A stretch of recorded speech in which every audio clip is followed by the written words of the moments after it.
hilang. Kenapa? Karena dia anti analgesik kan. Analgesik artinya bisa menghilangkan nyeri gitu.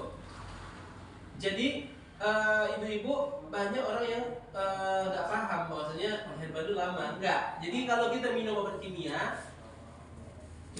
kimia, nanti bapak ibu kalau obat kimianya itu sudah habis dalam tubuh, ya reaksinya habis dalam tubuh, maka sakit lagi. Ya sakit lagi, ya kan, kumat lagi.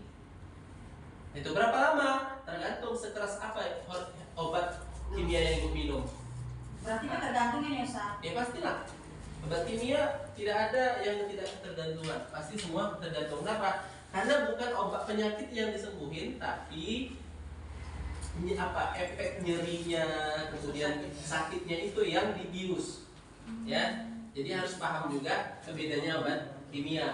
Yang kedua, yang namanya herba, masih ada yang nanya, Pak, herba ini aman nggak untuk anak-anak? Aman nggak untuk orang dewasa? Itu pertanyaannya agak ini ya, bukan apa ya? Pertanyaan agak bodoh sedikit ya. Kenapa?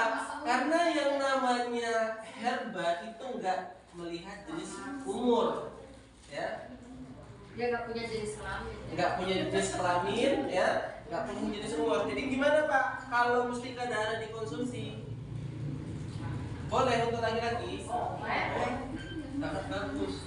Kalau untuk perempuan, yang ada masalah kewanitaan seperti keputihan, nggak habis-habis keputihannya, atau masalah maaf ya Bu, gatel ya, gatel di area kewanitaan, maka selesain pakai ini.